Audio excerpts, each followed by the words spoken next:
Assalamu alaikum dear students. So I am here to interact the 8th paper of your CTS of physics, in which the chapter is actually electrostatics, but the topics are electric charge and fields, and next is electric potential and potential energy. So our question number first is, that is two equally charged identical metallic spheres A and B repel each other with a force F. Another identical uncharged sphere C is touched to A and then placed midway between A and B. The net force on C is in the direction. तो ये question जो है it is based on law of conservation of charge. आपको पता होना चाहिए that पहले आपके पास दो मेटलिक स्फीयर्स है A and B and they are having charge. तो ये A एंड B है आपके पास, और मान लीजिए इनका जो चार्ज है वो बराबर है, that is Q and Q, और उनके बीच में कुछ डिस्टेंस हम r मानते हैं. तो फोर्स ऑफ रिपल्शन जो इनमें होगा that is k q square by r square. So this is your equation first. फिर आपने क्या किया, दूसरे केस में बोल रहा है कि यही दो आइडेंटिकल मेटलिक स्फीयर्स के बीच में आपने तीसरा स्फीयर जो लाया, तो यही दो आइडेंटिकल मेटलिक स्फीयर्स हैं, दैट्स a एंड b. और पहले आपने एक स्फीयर c लाया बिल्कुल आइडेंटिकली, इस पे चार्ज था q, इस पे चार्ज q ही है. तो आपने c को पहले आपने उसको टच कराया a के साथ और फिर सेपरेट किया. जब आप टच कराते हैं two similar bodies, two similar spheres are touch, तब आपको law of conservation of charge बोलता है कि चार्ज गेट्स इक्वली डिवाइडेड. तो उस स्फीयर सी पे जो आपने इसके साथ टच कराया, तो उस पर चार्ज आएगा q/2, और इस स्टेज पे आपको ये पता होना चाहिए. तो ये बिल्कुल आधा आधा बढ़ जाएगा, क्योंकि टोटल q था. जब a प्लस सी हो जाएगा, this is c, a plus C हो गया q. फिर आप जब अलग कर दोगे तो आधा आधा बढ़ जाएगा, और आपने same distance centre of this system पे रख दिया इसको. तो दिस डिस्टेंस इज यार r/2 and this distance is r/2. अब हमें क्या निकालना, we have to calculate the net force on c is in the direction of. c पे जो फोर्स है वो किस डायरेक्शन में होगा. तो c पे दो फोर्स होंगे, एक इसकी वजह से मान लीजिए फोर्स F1 है, और ये इसकी वजह से रिपल्सिव फोर्स F2 है. तो अब हम F1 भी निकालेंगे, F2 भी निकालेंगे, और फिर देखेंगे नेट फोर्स कहाँ की तरफ है. Because when two vectors are in opposite direction they simply go for subtraction. तो अगर आप F1 निकालोगे तो F1 हो गया बिकॉज ऑफ दिस, इस चार्ज की वजह से जो इस पे force of repulsion, that is k q square. q square हो गया इन दो का square, that is q square divide by 4. Then it is distance का स्क्वायर, एंड डिस्टेंस स्क्वायर हो गया r स्क्वायर बाय 2 का स्क्वायर हो गया 4. 4 कट जाएगा यहाँ पे, तो ये बना k q square by r square. तो आप देख लीजिए बिल्कुल वही फोर्स है F के टर्म्स में. तो F1 जो है वो F के बराबर आ गया, F1 जो है F के बराबर आ गया. बट अब आप इस पे F2 फोर्स निकालिए, that is because of this. F2 का फोर्स इस पे क्या है, that is k q square. तो ये हो गया, it is q1 q2 q square but divided by 2, क्योंकि एक चार्ज का q/2 है, multiplied by it is distance का square, that is r square by 4. तो ये हो गया 2 2 4, 2 ऊपर चला जाएगा, तो ये बनेगा 2k q square by r square. और ये फिर से हो गया बराबर 2i ऑफ f, क्योंकि q square by r square f है आपका. तो F1 आपका जो है f है, और F2 आपका जो है 2f है. तो 2f यहाँ की तरफ है, तो यहाँ की तरफ फोर्स जो है वो 2f है, और यहाँ की तरफ जो आपका फोर्स है f है. तो when two vectors are in opposite direction they simply go for subtraction. तो 2f माइनस f हो गया f, and that will be towards a. तो फोर्स ऑन c जो इस सिचुएशन में इस पे एक्ट करेगा, that will be 2f minus f is the resultant force, और उसकी डायरेक्शन a की तरफ होनी चाहिए. So f should be the answer and direction should be towards a. तो ऑप्शन नंबर फर्स्ट इसका बिल्कुल जो है करेक्ट आंसर है. तो बिल्कुल it is based on law of conservation of charge, जिसमें आपको पढ़ाया जाता है कि जब आप आइडेंटिकल स्फीयर्स को टच कराते हैं, सिस्टम का चार्ज ऐड करना पड़ता है, और फिर सेपरेट करने से पहले आधा आधा, वही आपने इसमें किया. बड़ा इंपॉर्टेंट क्वेश्चन माना जाता है on the basis of law of conservation of charge. उसके बाद 27 ड्रॉप्स ऑफ, ये बिल्कुल फॉर्मुला बेस्ड क्वेश्चन है. 27 drops of same size and charge at 220 volt each. तो आपके पास ये combination of drops based question है. आपके पास 27 ड्रॉपलेट्स है हर एक का, तो यू आर हैविंग 27 ड्रॉप्स. तो हर एक का पोटेंशियल जो है वो 220 वोल्ट है. तो आपको बोला जा रहा है दैट व्हेन दे कंबाइन, तो बिगर ड्रॉप का पोटेंशियल आपको पता होना चाहिए, वी बिग. आप इस स्टेज पे तो आपको क्लियरली पता होना चाहिए, it is n rays power 2/3 into v. हम इसको डिराइव करते हैं क्लासरूम प्रोग्राम्स में. तो v बिग हो गया, n हो गया 27, रेज़्ड पावर हो गया 2/3, मल्टीप्लाइड बाई v हो गया, आपको 220 दिया गया है हर एक ड्रॉप का पोटेंशियल. तो ये हो गया 3 का क्यूब, और ये हो गया 2/3 एंड मल्टीप्लाइड बाई 220. तो 3 3 कट जाएगा, ये हो गया 9 into 220. 9 it is 0 9 2 18 9 2 18 90. 1980 volt should be the right answer for this question. Option number 4 जो है इसका correct answer. Question number next is, देख लीजिए ये बहुत इंपॉर्टेंट न्यूमेरिकल है, शायद नीट 2022 या 20 में पूछा गया है. Two charged spherical conductors of radius r1 and r2 are connected by wire. तो आपके पास दो चार्जड स्फीयर्स है, मान लीजिए इस पे चार्ज q1 है, इस पे चार्ज q2 है, and they are having radius of r1 and r2. तो इसका रेडियस r1 है और इसका रेडियस जो है r2 है. तो they are connected by wire. तो आपने इनको एक वायर से जोड़ दिया. तो हमने इनको एक वायर से जोड़ दिया, तो हमसे पूछा जा रहा है the ratio of surface charge density. Surface charge density आप जानते हो, सरफेस चार्ज डेंसिटी होता है total charge by total area. तो वो बात की बात है, पहले आप जब आप वायर से इनको कनेक्ट करते हो तो आप इलेक्ट्रोस्टैटिक्स में एक इंपॉर्टेंट चीज़ जानते हो, they will come to the same potential, क्योंकि charge redistribution will take place and finally वो अचीव करेंगे एक सेम पोटेंशियल। और सेम पोटेंशियल के लिए पोटेंशियल आपको पता होना चाहिए, एक स्फीयर का होता है K Q by R, that's K Q by are one. Surface पे जो पोटेंशियल है इज इक्वल इसका पोटेंशियल सरफेस का K Q two by R two. तो पोटेंशियल बराबर होके के उड़ा दीजिए आप, it is Q one by Q two जो है आपका ratio, that is equal R one by R two. But आपको Q one by Q two का नहीं, आपको sigma one is to sigma two का रेशो चार्ज डेंसिटीज। तो ये आराम से अब आ जाएगा, जैसे आप जानते हो मैंने यहाँ लिख दिया सरफेस चार्ज डेंसिटी होता है, इसके बराबर तो मैं लिखूंगा sigma one by sigma to. तो पहला चार्ज हो गया क्यू वन और उसका एरिया हो गया 4 पाई आर स्क्वायर, स्फीयर का एरिया होता है 4 pi R one square into, अगर आपका सिग्मा टू है दैट इज क्यू टू और एरिया हो गया उसका 4 पाई आर टू का स्क्वायर। 4 पाई निकल जाएगा यहाँ से, Q one by Q two आपको प्रोवाइडेड है, देख लीजिए आपने निकाला, that's R one by R two. तो sigma one by sigma two आपका जो है that is R one by R two आ जाएगा, R one by R two आ जाएगा, and then multiplied by it is R two by are one का square, तो it is R two square divided by are one square. तो यहाँ cancellation पे आप आइए, और कैंसिलेशन में पता चला एक आर टू निकल जाएगा, एक आर वन निकल जाएगा। तो answer of this question should be r two by are one is the right answer for this question, very important for your NEET. उसके बाद क्वेश्चन नंबर नेक्स्ट जो है, a short electric dipole has a dipole moment of, तो dipole moment दिया गया है आपका, dipole moment is provided and the dipole moment is equal, it has been provided equal 16 into 10 raised power minus 19, it is 10 raised power minus 9 actually, it is coulomb a meter। तो dipole moment, electric potential due to dipole at a point at a distance of 0.6 metre, तो r आपको 0.6 metre provided है from the centre of the dipole. तो dipole आप जानते हैं ये dipole है, this is minus Q and this is plus q. अगर ये सेंटर है तो सेंटर से आपने इसको at a distance of this and at an angle of, तो मतलब ये एंगल है, तो this distance is provided it is 0.6 metre and this angle has been provided equal 60 degree. तो what we have to calculate straight making with the dipole, तो we have to calculate electric potential. तो आपको पता होना चाहिए short dipole का general formula, ये आपको 12th क्लास में हम पढ़ाते हैं।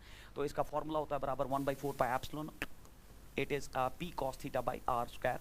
आपको होना चाहिए इसका formula, that potential is equal 1/4 pi epsilon not, that is 9 into 10 raised power 9 standard value है। p आपको दिया गया है that is 16 into 10 raised power minus 9 दिया गया आपको, 10 raised power minus 9। cos theta cos 60 हो गया 1/2, तो ये हो गया 2, और r स्क्वायर हो गया आपका 0.6 into 0.6। तो अब आप यहाँ कैंसिलेशन पे आइए, तो ये हो गया 2 8 जा 16 एंड ये हो गया आपका v इज इक्वल, ये हो गया आपका देख लीजिए आप, ये हो गया 9, देखिए 10 raised power plus 9 10 raised power minus 9, ये हो गया 9 into 8, थोड़ा सा हम ऐसे इसको ब्रेक करते हैं 9 into 8, ये हो गया 0.6, ये हुआ 36 into 10 raised power minus 2, ठीक है, क्योंकि 0.6 ये हो गया 9 4 जा 36 एंड 4 2 जा 8, ये हो गया 2 into 10 raised power ऊपर जाएगा 2। तो answer of this question should B 200 volt is the right answer for this question. तो 200 वोल्ट का जो है आपको पोटेंशियल मिलेगा उस एक्सिस पे, और that is the correct answer for this question. Question number next is, in a certain region of space with volume this, the electric potential is found to be this throughout the magnitude of electric field. When potential is constant you should know that in electrostatics हम आपको जब electric field और potential की equation पढ़ाते हैं that's minus dv/dr, तो it is actually rate of change of potential. अब potential throughout constant है, ये potential is constant and differentiation of constant in mathematics you know that is 0, तो differentiation इसका 0 आएगा। तो electric field the right answer should be 0 because when potential is constant तो differentiation of constant is always 0, तो electric field आपका उड़ गया यहाँ पे, that is 0। Question number next आपका है, an electric dipole is along a uniform electric field and it is deflected by 60 degree, work done by an agent is this. तो आपको पता होना चाहिए वर्क डन का फार्मूला होता है डायपोल में PE it is cos theta 1 minus cos theta 2 minus cos theta 2। अब आप देख लीजिए वर्क डन आपको दिया है, an electric dipole is along a uniform electric field, it is deflected by 60 degree. तो पहले अलोंग है तो theta 1 is 0 and then 60 degree से, और वर्क डन किया एजेंट ने that is 2 into 10 raised power minus 19 joule का वर्क किया है।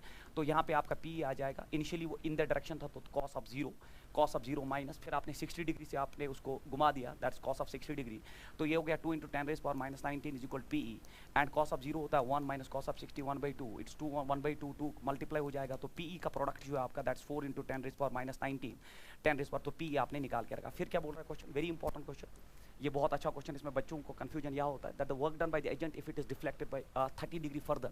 30 डिग्री फर्दर में बच्चा क्या करता है, वो क्या करता है 30 डिग्री फर्दर में वो लेता है इनिशियली 0 और फिर 30 डिग्री लेता है, बट इसमें 30 डिग्री फर्दर का मतलब इनिशियल एंगल आपका 60 और अब 60 से फर्दर उसको आप 30 घुमा रहे हो तो वो 90 डिग्री हो गया। तो इस सूरत में फिर से इक्वेशन हो गया W is equal to P and then cos of, तो यहाँ पे आप ख्याल रखेंगे पहले ही आप 60 पे हो और फर्दर मतलब होता है 30 उसमें ऐड करिए तो ये हो गया cos ऑफ 90 डिग्री।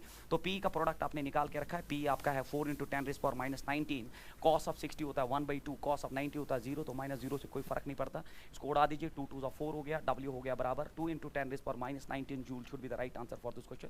तो ऑप्शन नंबर सेकंड जो है इसका बिल्कुल करेक्ट है। उसके बाद है hollow metallic sphere of radius r। तो ये मान लीजिए आपके पास एक हॉलो मेटलिक स्फीयर है। हॉलो मेटलिक स्फीयर की कहानी आपको इलेक्ट्रोस्टैटिक्स में पता होनी चाहिए। एक हॉलो मेटलिक स्फीयर, जैसे मेटलिक स्फीयर कहा मतलब चार्ज सारा सरफेस पे आ गया, अगर चार्ज सारा सरफेस पे आ गया तो इसका ये मतलब है अंदर फील्ड 0 होगा, और अंदर अगर फील्ड 0 है और मैं लिखूँ यहाँ अंदर फील्ड 0 है और बाहर जो फील्ड होता है that's inversely proportional to r², ये आपको पता होना चाहिए। अब हम ऑप्शंस को देख लेते हैं। तो ऑप्शंस में hollow metallic sphere of radius r is uniformly charged, the electric field due to the sphere at a distance r from the centre. तो अगर आप सेंटर से एट अ डिस्टेंस r चले गए तो आपको बोलना है वेरिएशन ऑफ इलेक्ट्रिक फील्ड। तो देख लीजिए आप इसमें इनका आपका ऑप्शन नंबर सेकंड इसमें हाईलाइटेड है 0, सी बात है अंदर 0 है, और अगर आप r बढ़ाओगे तब भी रेडियस तक जो है आपका इलेक्ट्रिक फील्ड 0, और बाहर ये r बढ़ाने से कम हो जाएगा because there is an inverse relation. तो 0 as r increases for r less than r, बिल्कुल r increases for r less than r inside, तो बिल्कुल 0 फील्ड है, and decreases as r increases for r greater than r। तो अगर आप radius से बाहर आ गए और आपका r बढ़ गया तो फील्ड डिक्रीज होगा। Option number is the right answer for this question. तो बिल्कुल एक फॉर्मूला बेस्ड और आपको आना चाहिए। उसके बाद क्वेश्चन नंबर नेक्स्ट है an electron falls from rest, बहुत इंपॉर्टेंट न्यूमेरिकल है। तो this is what is important in this section. An electron falls from rest through a vertical distance h in a uniform and vertically upward electric field। मतलब आपकी space में ऐसा electric field है, तो अगर आपका इलेक्ट्रिक फील्ड ऐसा है, यूनिफॉर्म इलेक्ट्रिक फील्ड है, और उसमें एक इलेक्ट्रॉन जो है वो फॉल कर रहा है थ्रू हाइट h, अगर electron through height h fall कर रहा है तो ये फॉल कर रहा है, तो an electron falls from rest through vertical distance h in uniform and vertically upward electric field E। तो strength with the direction of the electric field is now reversed. आपने इलेक्ट्रिक फील्ड की direction अब reverse कर दी, तो मैंने reverse कर दी, ये देख लीजिए आप, इलेक्ट्रिक फील्ड का डायरेक्शन हमने रिवर्स कर दिया, और उसके बाद is now reversed keeping its magnitude the same magnitude पे कोई चेंज नहीं है। Proton is allowed to fall from rest in through the same vertical height, और अब आपने प्रोटॉन को इसी हाइट से छोड़ दिया, तो इसी हाइट से आपने आप प्रोटॉन को छोड़ दिया, इसी हाइट से आपने प्रोटॉन को छोड़ दिया, तो हमें बोलना है the time of fall of the electron in comparison to the time of fall. तो we have to compare the time of fall जो इलेक्ट्रॉन को लगा और फिर टाइम ऑफ फॉल आपके जो प्रोटॉन को लगा, उनमें क्या रिलेशन होना चाहिए। पहली फुर्सत में आप इक्वेशन पहले टाइम ऑफ फॉल की निकालिए। देख लीजिए जब भी आप यूनिफॉर्म इलेक्ट्रिक फील्ड में चार्जेड पार्टिकल को प्लेस करते हैं तो आपको पता होना चाहिए एक्सेलरेशन होता है बराबर QE/m। This can be calculated by the formula that F is equal to QE and F is equal to ma by Newton second law. तो ma is equal to QE, a is equal to QE/m। Acceleration जैसे आपके आ गया, फिर ये uniform accelerated motion है, तो uniformly accelerated motion में you can use the equation that's S is equal to ut plus half of at²। तो जैसे आपने इक्वेशन यूज की यूनिफॉर्मली एक्सेलरेटेड मोशन में, तो इनिशियली आपका रेस्ट पे था, आपने अलाउ किया फॉल तो 0 एंड S के बदले h दिया, तो ये हो गया 2h डिवाइडेड बाय a हो गया आपका QE/m, m ऊपर चला जाएगा इज इक्वल t, और रूट यहाँ लीजिए, तो आपका टाइम ऑफ फॉल जो है directly proportional root of m है। तो time of fall is directly proportional root of m है। अब मुझे बोलिए जिसका मास ज्यादा उसका टाइम ऑफ फॉल ज्यादा। तो इलेक्ट्रॉन का मास जो प्रोटॉन के कंपैरिजन में बहुत कम है, तो इलेक्ट्रॉन को बहुत कम टाइम लगेगा और प्रोटॉन को बहुत ज्यादा लगेगा, क्योंकि time fall is directly proportional to mass, and electron का मास कम होने की वजह से तो the time of fall of the electron is in comparison to the time of fall of proton is smaller. This should be the answer of this question. Question number next is, तो ये आपने हर module, हर booklet और हर test series में देखा होगा, बहुत important question है equipotential surfaces पे। The diagram below shown regions of equipotentials. तो इक्विपोटेंशियल देख लीजिए, A to B जाए आप 20 to 40 जा रहे हैं आप, तो पोटेंशियल डिफरेंस हो गया 20 वोल्ट का, 20 to 40 चाहे ऐसे जाइए आप, 20 वोल्ट का पोटेंशियल डिफरेंस, 10 to 30 फिर से 20 वोल्ट का पोटेंशियल डिफरेंस, और 20 to 40, तो मतलब 20 वोल्ट का potential difference through out in 4 diagrams में है 20 वोल्ट का पोटेंशियल डिफरेंस। अब हमसे क्वेश्चन पूछ रहा है, हमसे क्वेश्चन क्या पूछ रहा है, the diagram shows the potential positive charge is move from A to B in each diagram. आपने एक पॉजिटिव चार्ज को A से B हर डायग्राम में मूव किया, तो आपको बोलना है वर्क डन क्या होगा। तो आपको पता होना चाहिए दैट वर्क डन जो होता है, that potential is actually that change in potential is equal to work done पर यूनिट चार्ज। अब अगर पोटेंशियल डिफरेंस ही सेम है और चार्ज भी सेम है, आपने चारों डायग्राम्स में एक ही चार्जेड पार्टिकल को, positive charged particle is moved, तो अगर चार्ज सेम है, पोटेंशियल डिफरेंस चारों केसेस में सेम है, वो 20 वोल्ट है, तो in all the 4 cases work done should be constant, that should be equal. So answer is in all the 4 cases the work done should be same. So option number first is the right answer for this question. Question number next जो है, तो ये एक बहुत important numerical है, तो इसमें आपका SHM भी थोड़ा सा आ गया। And electric dipole is formed by 2 particles fixed at ends of a light string of length L। तो आपने एक इलेक्ट्रिक डायपोल एक्चुअली बनाया, तो इलेक्ट्रिक डायपोल बनाया आपने, तो ये हो गया माइनस क्यू, ये हो गया प्लस क्यू, और इनके बीच में जो लंबा डिस्टेंस है that's the length, that's L. The mass of each particle is M, हर एक पार्टिकल का मास एम दिया गया है। और उसके बाद क्या पूछा गया है, the mass of each particle is M and charge is minus Q, तो डायपोल का तो होता ही है। The system is suspended by torsionless thread, आपने इसको एक टॉर्शनलेस थ्रेड से सस्पेंड करा दिया, so this is the thread. And आपने इसको जब एक टॉर्शनलेस, जिसमें कोई टॉर्शन इनिशियली था नहीं, by torsionless thread in electric field of intensity, और ये मान लीजिए आप इस स्पेस में ऐसा इलेक्ट्रिक फील्ड जो है, ऐसा इलेक्ट्रिक फील्ड है, तो उसके बाद क्या पूछ रहा है, तो हमने इसको एक ऐसे इलेक्ट्रिक फील्ड में प्लेस किया।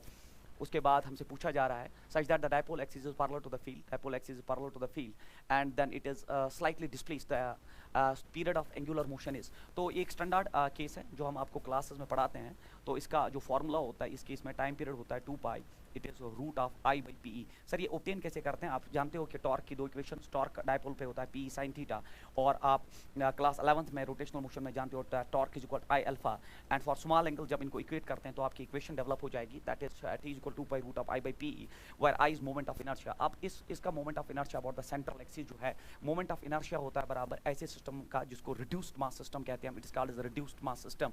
ये आपने पढ़ा होना चाहिए एसएचएम में, रिड्यूस्ड मास सिस्टम। तो इसका मोमेंट ऑफ इनर्शिया जो है that is M reduced multiplied by the distance square, that is L square। तो m reduced यहाँ पे देख लीजिए आप, m reduced हो गया product divide by sum, product हो गया m square divide by sum हो गया 2m, और ये हो गया L स्क्वायर, तो एक m कैंसिल आउट होगा, तो मोमेंट ऑफ इनर्शिया इस सिस्टम का हो गया ml स्क्वायर बाय 2 इस रोटेटिंग एक्सिस पे। तो टाइम पीरियड हो गया 2 pi, it is root of आई हो गया बराबर ml स्क्वायर डिवाइडेड बाय 2, और p हो गया डायपोल मोमेंट, क्योंकि p की शेप में है ही नहीं, और आप जानते हो dipole moment one of the charge multiplied by length, तो it's q into l multiplied by e हो गया, एक l निकल जाएगा यहाँ से, तो t is equal 2 pi root of it is ml divided by 2q, e should be the right answer of this question.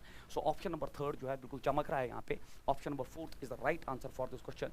तो ये है आपका एक बहुत अच्छा क्वेश्चन जिसको आपने रोटेशनल मोशन का torque is equal to I alpha and dipole whenever placed in an external electric field experience a torque that is given by equation P sin theta। Question number next आपका जो है, an electric dipole consists of two opposite charges of magnitude 1 microcoulomb separated by distance of this। तो दो charges है आपके पास, dipole है फिर से, तो dipole is very important for your entrance 1 microcoulomb. 2023 के एंट्रेंस में भी डायपोल से क्वेश्चन पूछा गया है। Of two opposite charge of magnitude 1 microcoulomb separated by distance of 2 centimetre, इनके बीच में जो दूरी है वो 2 सेंटीमीटर की है। The dipole is placed in electric field, तो इलेक्ट्रिक फील्ड का स्ट्रेंथ भी दिया गया है and that is given equal 10⁻⁵ volt per metre. तो इलेक्ट्रिक फील्ड का स्ट्रेंथ भी प्रोवाइडेड है। द मैक्सिमम टॉर्क आपको पता होना चाहिए, टॉर्क मैक्सिमम टॉर्क एक्चुअली होता है P sin थीटा, और मैक्सिमम टॉर्क होता है when theta is 90, sin 90 is 1।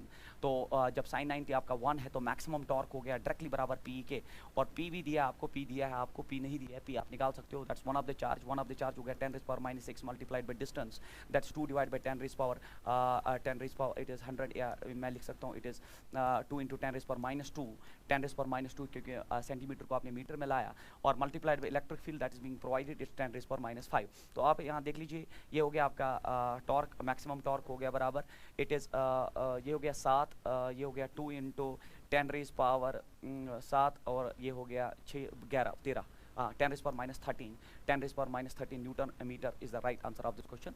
तो बिल्कुल एक फॉर्मूला बेस्ड क्वेश्चन है। क्वेश्चन नंबर नेक्स्ट जो है ये एक इंपॉर्टेंट न्यूमेरिकल है जिसमें आपका जो अर्थिंग भी पूछा गया है, that is assume 3 concentric conducting spheres where charges q1 and q2 have been placed on inner and outer spheres whereas middle sphere has been earth। तो इस पे चार्ज जो inner sphere पे इस पे q1 है, outer sphere पे q2 charge है, और middle sphere जो आपने earth किया, तो find the charge on the outer surface of the middle spherical। वो तो बात की बात होगी, मतलब जो middle sphere पे चार्ज आएगा अर्थिंग के बाद, उसमें आपको outer surface पे, मतलब इस surface पे जो हिस्सा बचेगा वो निकालना है।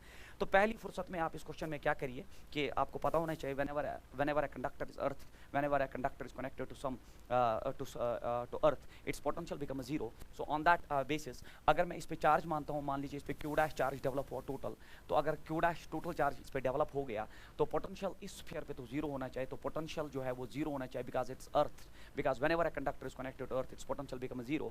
बट इस सरफेस पे पोटेंशियल इसका भी होगा, इनर स्फीयर का भी, आउटर का भी, और अपना भी। पहले हम स्टार्ट करते हैं इनर का। इसके लिए जो पोटेंशियल होगा वो आप जानते हो इट इज k/r। तो इनर का चार्ज है q1, it is positive q1 divided by distance, और डिस्टेंस इसका जो है r2, इस मिडिल स्फीयर के लिए जो डिस्टेंस है r2, ये हो गया। उसके बाद उसका अपना जो पोटेंशियल हो गया that is plus k/q dash, उसका charge divided by distance, distance हो गया उसका बिल्कुल रेडियस जो उसके सरफेस पे होगा वहाँ अंदर, क्योंकि इक्विपोटेंशियल सरफेस की तरह बिहेव करता है, तो इट इज r2 अगेन। और फिर ये जो है ना, ये Q2 जो चार्ज बाहर है उसके लिए अंदर वाला पॉइंट है, और अंदर वाले पॉइंट के लिए वही पोटेंशियल होता है जो उसके सरफेस पे होता है, बिकॉज Q पोटेंशियल सरफेसेस। तो ये हो गया plus K, it is Q2 divided by R, it is R3। तो ये 0 के बराबर होना चाहिए। अब मुझे चाहिए पहले Q डैश, तो पहले मैं अरेंज करता हूँ, तो मैं लिखूंगा K Q dash by R2 is equal, ये इधर गया तो ये यहाँ पॉजिटिव था, ये नेगेटिव हुआ, minus Q, it is minus K Q1 by R2, and ये भी इधर गया minus K Q2 by R3। तो यहाँ पे K और K कैंसल आउट हो जाएगा, और अब आपका पहले Q डैश चाहिए, तो R2 से थ्रू आउट मल्टीप्लाई करिए, R2 जो है कैंसल आउट होके यहाँ बचेगा माइनस Q1, और फिर माइनस ये बना Q2 by R3 था, और Q2 R2 यहाँ इस पे भी मल्टीप्लाई हुआ, तो हमें Q डैश मिला। Q डैश हो गया जो इनर जो ये मिडिल स्फेरिकल कंडक्टर है उस पे पोटेंशियल, बट हमें पूछा गया इसके आउटर सरफेस पे चार्ज क्या है। आउटर सरफेस पे कितना चार्ज होगा, दैट इज इक्वल टू, पहले आप देख लीजिए, मैं आपको यहाँ एक इंपॉर्टेंट चीज दिखाने जा रहा हूँ। देखिए इनर सरफेस पे चार्ज, जो इनर स्फेरिकल शेल है उस पे चार्ज Q1 है, वो इंड्यूस इस पे करेगा, अगर इस पे प्लस Q1 है तो इंड्यूस करेगा इस पे माइनस Q1। अब टोटल इस पे Q डैश है, और Q डैश में से माइनस करना पड़ेगा Q1, तो our answer should be that is the charge on outer surface should be, it should be Q dash minus Q1, Q dash minus Q1, क्योंकि अंदर वाले पे Q1 पॉजिटिव था, उसने इंड्यूस किया इस पे माइनस Q1, बट हमारे पास टोटल चार्जेस पे Q है, तो Q में से जो आउटर, Q डैश में से जो आउटर सरफेस पे होगा that's Q dash minus Q1। अब आप देख लीजिए Q आउट हो गया बराबर, देख लीजिए Q डैश ये आपका सारा है, और माइनस Q1, जब आप माइनस Q1, तो माइनस तो फॉर्मूला में है, बट माइनस Q1 में आप क्या लिख सकते हैं, इट इज Q डैश ये सारा हो गया, और माइनस Q1 की वजह से ये माइनस और ये माइनस इसको प्लस बना देगा, इसलिए Q1 उड़ जाएगा, तो you are left with minus Q divided by R3 multiplied by R2 should be the right answer of this question. तो ऑप्शन नंबर फर्स्ट जो है इसका बिल्कुल करेक्ट आंसर है। क्वेश्चन नंबर नेक्स्ट जो आपका है that is equipotential based question है, some equipotential surface are shown the figure the electric field strength. ये बहुत ही इंपॉर्टेंट न्यूमेरिकल है, इसमें आपका कंसेप्ट जो है बिल्कुल तगड़ा होना चाहिए, और वो ये है कि पहले आप इक्विपोटेंशियल सरफेस को एक बार देख लीजिए, 10 वोल्ट 20 वोल्ट 30 वोल्ट, तो मतलब पोटेंशियल फॉल कर रहा है, और आपको थ्योरी पता होनी चाहिए that in the direction of electric field potential always falls, electric field की डायरेक्शन में पोटेंशियल फॉल करता है, कम हो जाता है। और number second thing is electric field is always perpendicular to the equipotential surfaces. तो यहाँ पे पहली फुर्सत में आप इलेक्ट्रिक फील्ड डिजाइन करिए, और इलेक्ट्रिक फील्ड यहाँ पे इस तरह डायरेक्टेड होगा। सर आपको कैसे पता इस तरह डायरेक्टेड होगा, because in the direction of electric field potential decreases, ये इसका पहला पॉइंट है, इसीलिए मैंने इलेक्ट्रिक फील्ड का जो डायरेक्शन है वो ये ले लिया, इन the direction of electric field जो है पोटेंशियल डिक्रीज करता है, इन it decreases, and number next thing in this case is that electric field is always perpendicular to the equipotential surfaces, तो ये definitely यहाँ 90 डिग्री होना चाहिए। अब अगर ये 90 डिग्री है, ये 30 डिग्री है, तो हमारा दिमाग कहता है कि ये एंगल जो बचा हुआ है ये डेफिनेटली यहाँ पे 60 डिग्री होना चाहिए, और अगर ये 60 डिग्री है तो पॉजिटिव एक्स एक्सिस के साथ जो बाकी बचा हुआ एंगल है वो 120 डिग्री है। तो हमें क्या बोला है, some equipotential surface are shown the figure the electric field strength is. तो ऑप्शंस को आप स्कैन करिए, अगर आप देखेंगे यहाँ पे एक ही क्वेश्चन ऑप्शन में 120 डिग्री विद एक्स एक्सिस है, तो 120 डिग्री एक्स एक्सिस हमारे पास आ चुका है और हम टिक कर सकते हैं, बट सर हमें मैग्नीट्यूड भी चाहिए, अदरवाइज आप ऑप्शन डायरेक्टली उड़ा सकते हो, बस having the knowledge that in the direction of electric field potential decreases. And number second thing is that electric field lines are always perpendicular to the equipotential surfaces, and that thing makes here 90 degree, ये हो गया 30, तो बचा हुआ 60, positive x axis के साथ 120 degree, but sir हमें magnitude भी चाहिए। तो मैग्नीट्यूड के लिए आप पहले देख लीजिए, ये हो गया 5, ये हो गया 10, तो ये डिस्टेंस जो है यहाँ पे 5 सेंटीमीटर की है। अगर ये डिस्टेंस 5 सेंटीमीटर की है तो ये परपेंडिकुलर आर मैं मानता हूँ, ये कुछ आर मैं मानता हूँ, तो मुझे बोलिए आप, तो परपेंडिकुलर मुझे आर चाहिए, ये डिस्टेंस कितना है, ये आर मुझे चाहिए, दिस परपेंडिकुलर डिस्टेंस हियर। तो कैसे निकालूंगा मैं लिखूंगा sine of 30 degree, sine of 30 degree आप डायग्राम में देखिए, साइन 30 होता है हमेशा perpendicular upon that hypotenuse, perpendicular upon hypotenuse that is r by, तो इट इज परपेंडिकुलर, ये बेस हो गया hypotenuse, yes it is r by 5, sine 30 होता है 1/2, 1/2 इज इक्वल r बाई 5, तो आपका r हो गया बराबर 5/2 दैट इज 2.5। जैसे आपका r मिल चुका है, जैसे आपका r मिल चुका है, तो आप जानते हैं इलेक्ट्रिक फील्ड होता है potential that difference divided by the perpendicular distance. तो आपका इलेक्ट्रिक फील्ड ही निकालना है, तो पोटेंशियल डिफरेंस आप देख लीजिए 20 माइनस 10 हो गया 10 divided by the perpendicular distance, और परपेंडिकुलर डिस्टेंस आपने निकाला 2.5, तो मैं लिखूंगा 2.5, तो ये हो गया 100, ये हो गया 100 divided bye 25,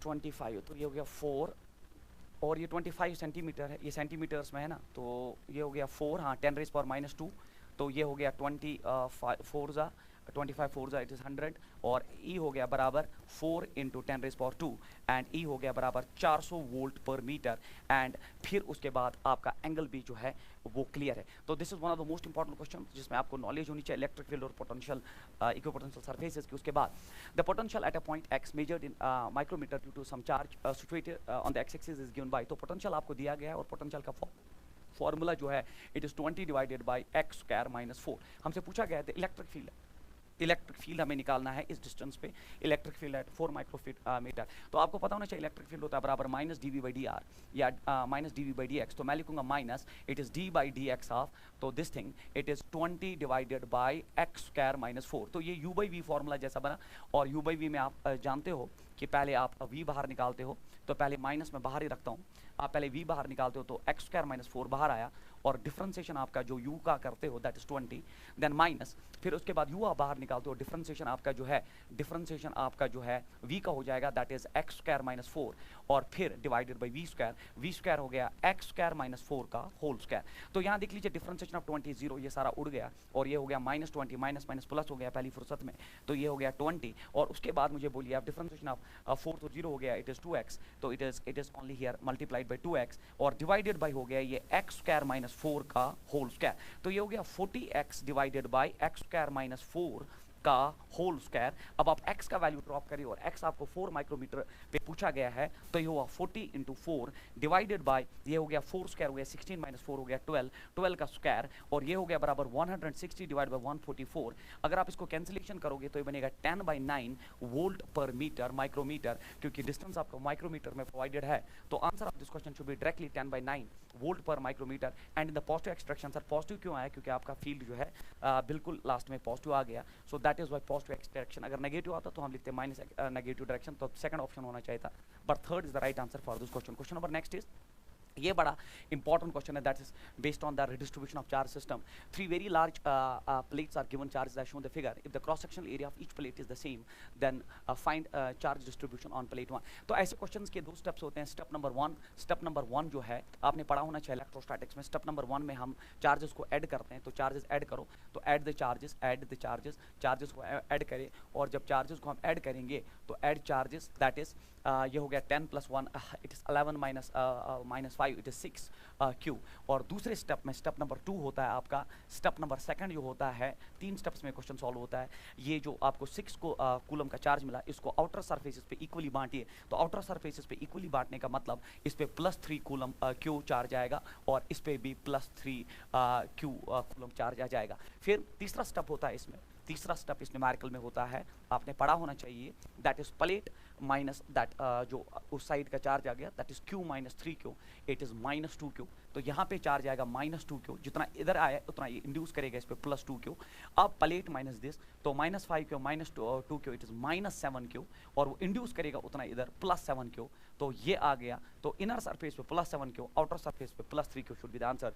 +7Q on the inner surface and +3Q on the outer surface is the right answer for this question. तो ये तरीका होता है। तो फिर से एक बार मैं आपको बोलता हूँ कि इसमें तरीका ये, पहले ऐड द चार्जेस, फिर दूसरे स्टेप में डिवाइड, और आउटर सरफेसेस के जो आउटर वाले कंडक्टर्स उन पे आप बराबर आधा आधा बांट दीजिए, दैट इज डिवाइडेड बाय 2, और फिर प्लेट माइनस दिस इसका, और ये इंड्यूस उस पर उतना अपोजिट करेगा, प्लेट माइनस दिस इसका, और वो इंड्यूस उतना करेगा, और फिर उसके हिसाब से आपका आंसर आ जाएगा। क्वेश्चन नंबर नेक्स्ट जो है, ये तो आईआईटी का पुराना क्वेश्चन है, इसके डिफरेंट फॉर्मेट्स पूछे गए। एक फॉर्मेट मैं आपको पहले ही बोल दूं, एक फॉर्मेट ये था कि जब आप एक कंडक्टर को, एक स्फेरिकल कंडक्टर को एक्सटर्नल इलेक्ट्रिक फील्ड में रखते हो, फिर वो बोलता है ये फील्ड कैसे इसमें से पास होगा, तो आंसर इसका आपको याद होना चाहिए। तो फील्ड कैसे पास होता है, it should be perpendicular to the surface, it should be perpendicular, क्योंकि conductor behaves as an equipotential surface and electric field lines are always perpendicular to the equipotential surface, that's the logic behind this.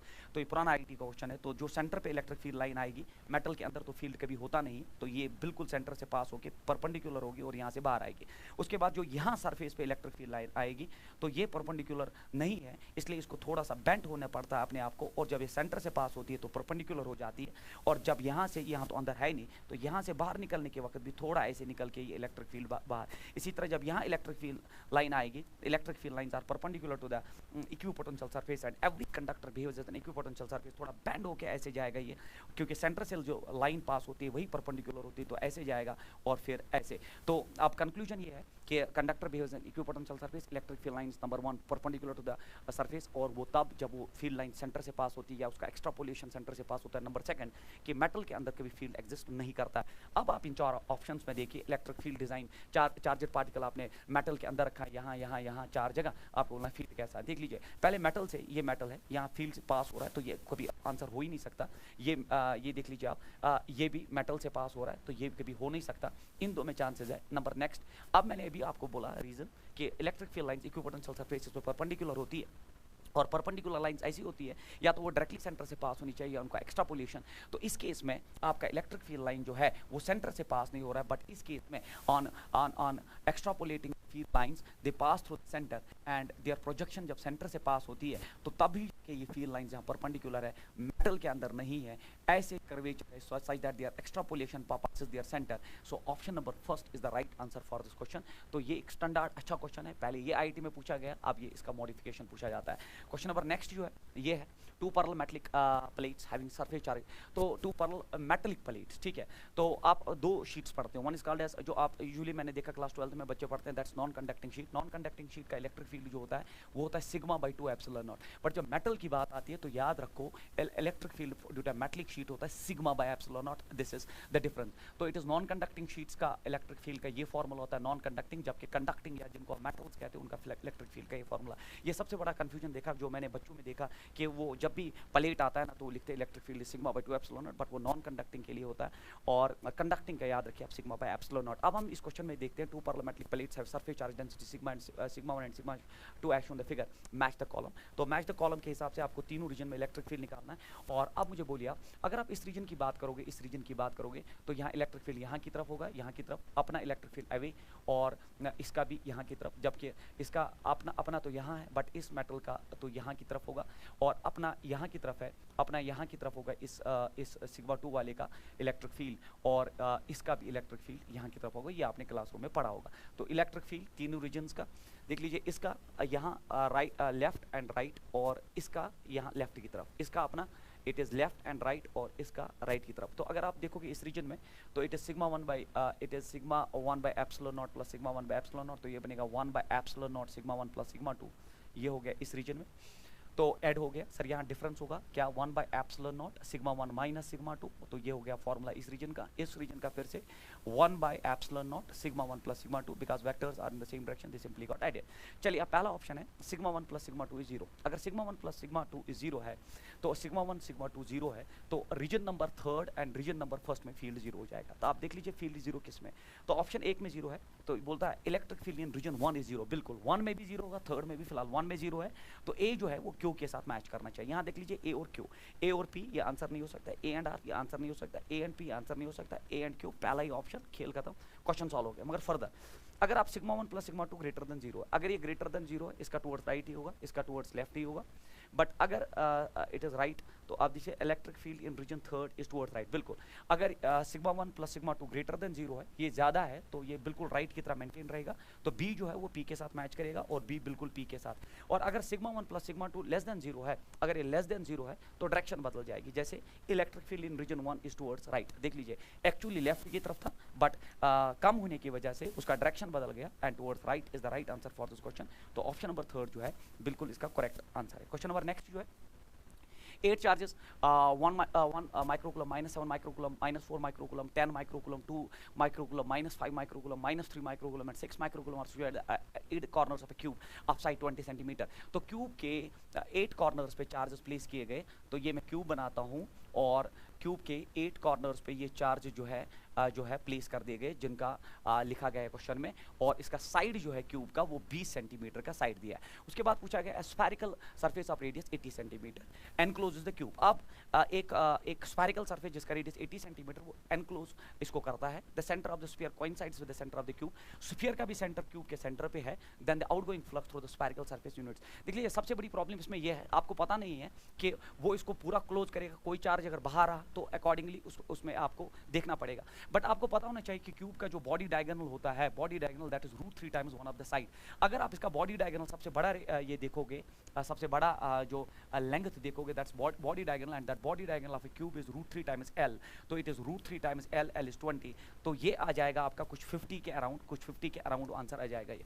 But आपका जो cube है वो 80 centimetre का है, और 80 centimetre का cube जो है इस को एनक्लोज करता है, तो डेफिनेटली वो पूरा इसको क्लोज कर देगा, डेफिनेटली वो पूरा इसको क्लोज करेगा, क्योंकि क्यूब का जो आपका बॉडी डायगोनल है वो 50 कुछ आ जाएगा करीब, और ये 80 सेंटीमीटर है, मतलब ये डेफिनेटली इसको क्लोज करेगा और सारे चार्ज अंदर आएंगे। हमें फ्लक्स बोलना है, तो फ्लक्स होता है बराबर 1/ε0 टाइम चार्ज एनक्लोज्ड। तो सारा चार्ज तो एनक्लोज्ड है क्यूब के जितने भी कॉर्नर्स पे। अब चार्जेस को हम असेंबल करते हैं, तो पहले आपका 1 माइक्रोकूलम है, उसके बाद -7 है, यूनिट सेम है, इट इज -4, उसके बाद आपका +10 है, +10 है, उसके बाद आपका जो है दैट इज +2, उसके बाद आपका जो है दैट्स -5, उसके बाद आपका जो है दैट्स -3, उसके बाद आपका जो है दैट इज +6। तो ये हो गए 8 कॉर्नर के चार्जेस। अब आप ऐड करिए पॉजिटिव को अलग से, नेगेटिव को अलग से। तो अगर हम पॉजिटिव को अलग से ऐड करेंगे तो I will take this colour here, white colour. तो ये हो गया आपका पहले नेगेटिव हो गए 7 और 4 हो गया 11, 11 और 5 हो गए आपके 16, 16 और 3 हो गए आपके 19, तो -19, और -19 आ गया आपके पास, -19 माइक्रोकूलम। और आप पॉजिटिव्स को ऐड करिए आप, 10 और 6 हो गए आपके 16, और 16 और 2 हो गए 18, 18 1 19, तो +19। तो अब आप देख लीजिए मल्टीप्लाइड बाई 1/ε0 टाइम्स फ्लक्स। तो टोटल चार्ज तो 0 है, तो flux coming out is 0। This should be the right answer of this question. तो ऑप्शन नंबर 3 जो इसमें हमने ऑलरेडी टिक किया, तो 3 is the right answer for this question. उसके बाद मार्क द करेक्ट ऑप्शन। तो ये आप स्टेटमेंट बेस्ड क्वेश्चन हो गए, ये आपको पता होना चाहिए, और ऐसे क्वेश्चंस पूरी नॉलेज डिमांड करते हैं आपसे। Gauss's law is valid only for unsymmetrical charge surface, ऐसा कुछ नहीं है, that's valid for symmetrical as well as unsymmetrical surfaces.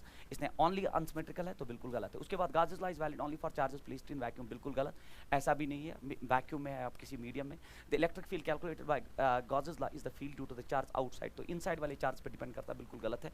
The flux of the electric field through closed surface due to all the charges equal to flux due to charge enclosed, बिल्कुल statement है। This is actually the statement of Gauss's theorem कि total flux जो बाहर आएगा that is only depending on the charge present inside. So option number 4 is the right answer for this question. Question number next is if the flux of the electric field through a closed surface is 0, तो अगर एक closed surface का जो flux है, अगर एक closed surface से जो फ्लक्स बाहर आ रहा है वो 0 है, इसका डेफिनेटली मतलब ये होना चाहिए कि चार्ज एनक्लोज्ड जो है वो 0 होना चाहिए, क्योंकि फ्लक्स का फॉर्मूला होता है बराबर 1/ε0 टाइम चार्ज एनक्लोज्ड। अगर चार्ज एनक्लोज्ड ही 0 है तो फ्लक्स 0 है।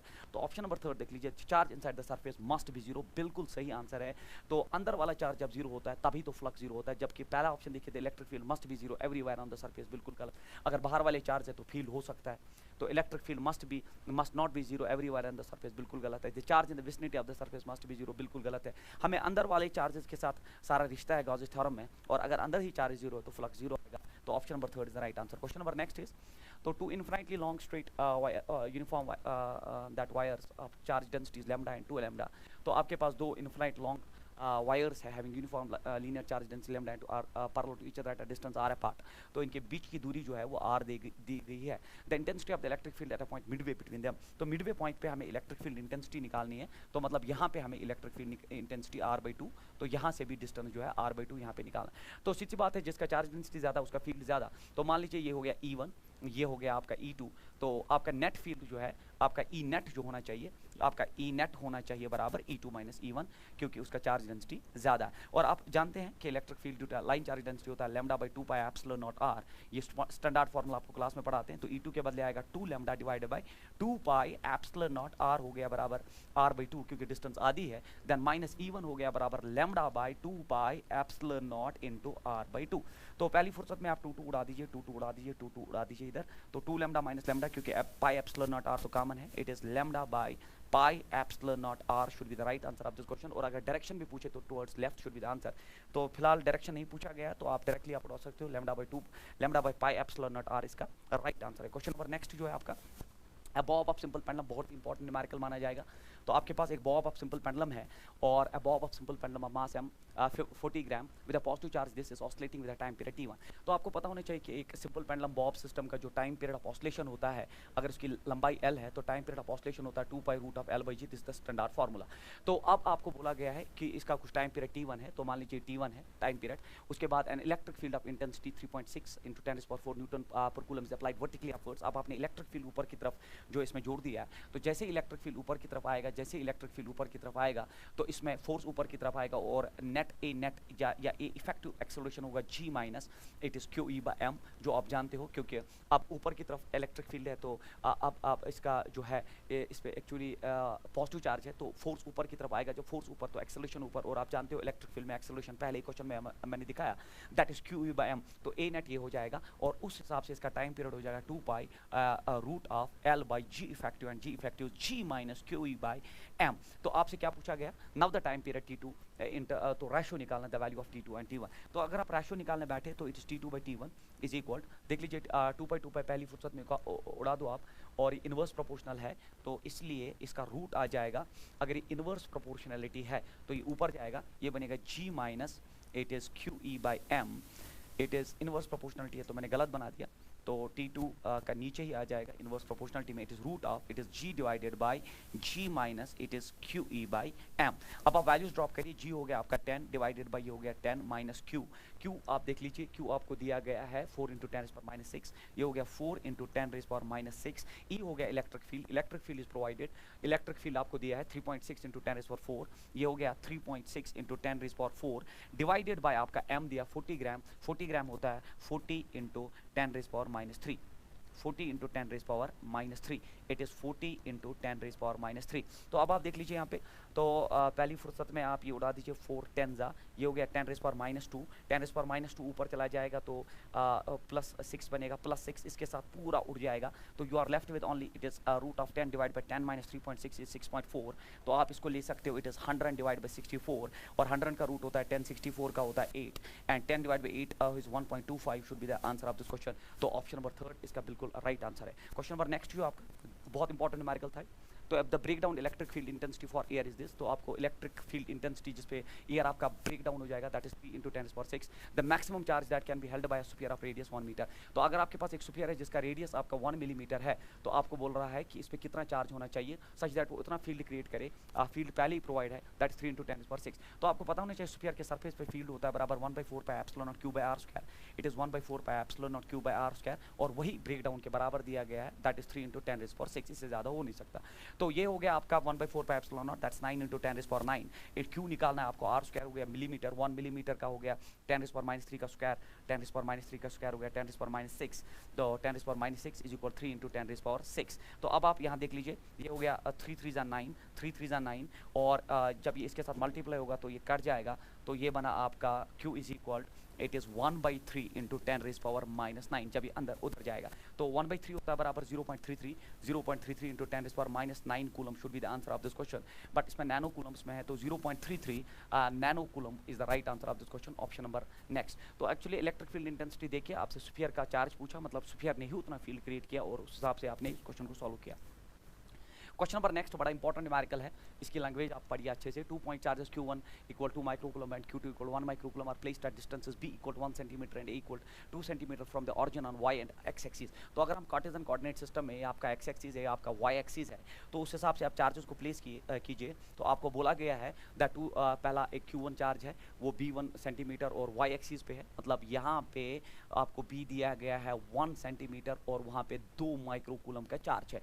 उसके बाद आपका जो है Q2 है A2 पे, तो यहाँ पे A इज इक्वल 2 डिस्टेंस पे 2 सेंटीमीटर डिस्टेंस पे आपका चार्ज जो है वो दिया गया है 1 माइक्रोकूलम चार्ज दिया गया है, और हमसे पूछा जा रहा है the electric field vector eight a point A and B, मतलब इन कोऑर्डिनेट्स पे विल सबटेंड। तो A एंड B कोऑर्डिनेट्स पे, तो A एंड B कोऑर्डिनेट वाला पॉइंट ये हो गया, और यहाँ A and B coordinate point पे हमें इलेक्ट्रिक फील्ड मान लीजिए ये हो गया। अगर इलेक्ट्रिक फील्ड ये हो गया तो आप इसको रिजॉल्व कर सकते हैं, और रिजॉल्व करके आप देख लीजिए एक कंपोनेंट ये हो गया और दूसरा कंपोनेंट ये। तो ऐसा नहीं लगता आपको इस डायग्राम में कि ये फील्ड इसकी वजह से और ये फील्ड इसकी वजह से है, और अगर मैं ये मानता हूँ ये 2 की वजह से फील्ड है, ये E2 की वजह से है, तो E1 की वजह से ये फील्ड है। शिफ्टिंग प्रॉपर्टी से आप E1 को इधर लाइए और ये एंगल हो गया थीटा, खेल खत्म। आपका tan थीटा होना चाहिए बराबर E1 बाई E2। अब आप ड्रॉप करिए, E1 हो गया Q स्क्वायर, E1 देख लीजिए आप, Q स्क्वायर हो गया बराबर इट इज़ 10⁻⁻6, या माइक्रोकूलम मैं लिखूँ 1 स्क्वायर ही क्योंकि दोनों में नीचे आ जाएगा वो, Q square by R square. R square जो आपका है वो हो गया, R स्क्वायर हो गया आपका 1 सेंटीमीटर का स्क्वायर मल्टीप्लाइड बाय अब इसका देख लीजिए E2 it is K Q square अब जो है वो हो गया 2 स्क्वायर क्यू स्क्वायर अब आपका जो है क्योंकि आपका E2 है तो E2 देख लीजिए अब ये हो गया 2 स्क्वायर और डिवाइडेड बाय ये डिस्टेंस का स्क्वायर दैट इज 1 स्क्वायर। ठीक है 1 स्क्वायर है कि 2 स्क्वायर, तो पहले ये डिस्टेंस थी, ये थी 1 सेंटीमीटर, ये है अब 2 स्क्वायर, तो ये हो गया 2 स्क्वायर। अब आप देख लीजिए यहाँ पे 2 स्क्वायर मैंने ठीक किया बच्चों। पहले देखो E1 हो गया इसका फील्ड के Q square that is 1 square divided by distance तो 1 ही है, बिल्कुल ये ठीक है।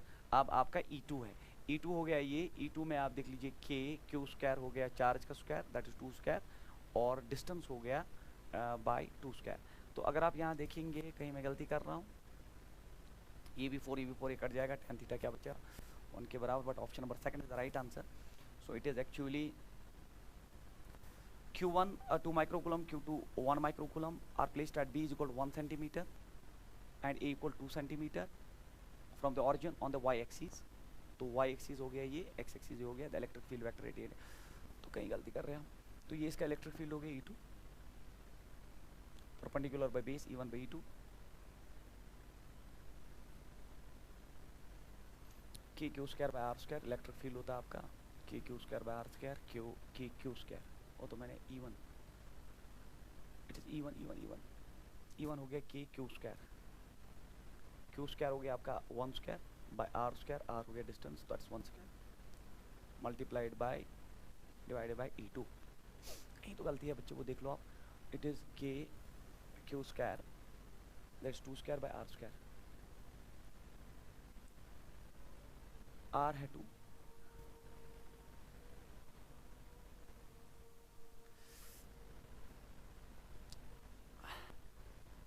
तो 2 पॉइंट चार्जेस Q1 आपको 2 माइक्रोकूलम दिए, Q1 is provided equal to 2 microcoulomb and Q2 is provided 1 microcoulomb placed at distance B equal to 1 centimeter, A equal to 2 centimeter from the origin on y axis। तो 1 centimeter and 2 centimeter यहाँ तक तो ठीक है, और ये 2 microcoulomb दिया है आपको Q1 और ये आपको 1 माइक्रोकूलम दिया है, बिल्कुल सही।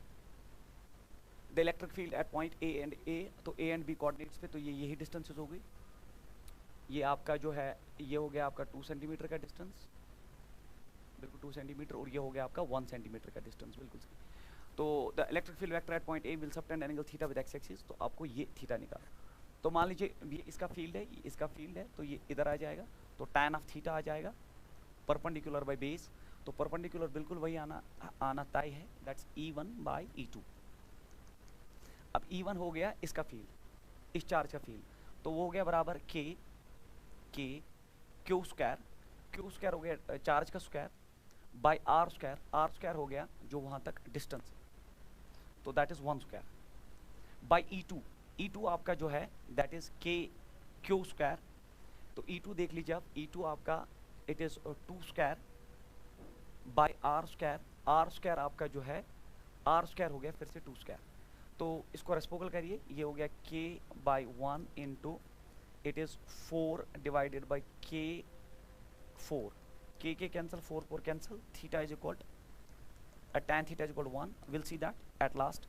तो फिलहाल tan थीटा 1 ही आ रहा है इसका, तो लास्ट में इसको चेक करेंगे एक बार, कहीं मैंने गलती की हो तो पता चलेगा। क्वेश्चन नंबर नेक्स्ट जो आपका, electrical force between 2 point charges is 200 Newton. तो 2 पॉइंट चार्जेस के बीच में आपका फोर्स है 200 न्यूटन।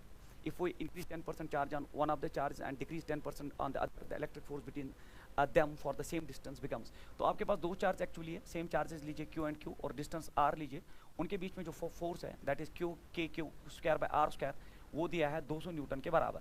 अब आपको बोल रहा है कि इसमें एक पे हमने if increase 10% charge on 1 and decrease 10, तो मान लीजिए आपने इसमें से माइनस किया तो ये बना Q माइनस 10% हो गया 10 बाय 100 ऑफ Q, और इस पे आपने ऐड कर दिया तो बना Q plus 10 by 100 of Q।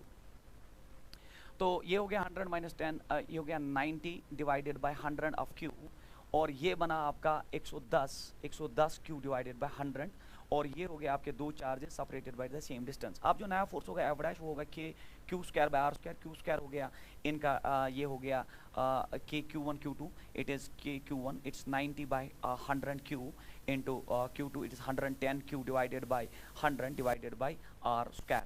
तो अब आप इसको थोड़ा अरेंज करिए, ये बना के तो ठीक है, तो ये हो जाएगा बराबर 90 into 110 divided by it is this is it is 100 square, तो 100 इंटू 100, और ये हो गया multiplied by K Q square by are square. खुद देख लीजिए आप, इट इज़ 90 इंटू 110, और 100 बाहर आया, तो बाकी K Q square by are square as it is है।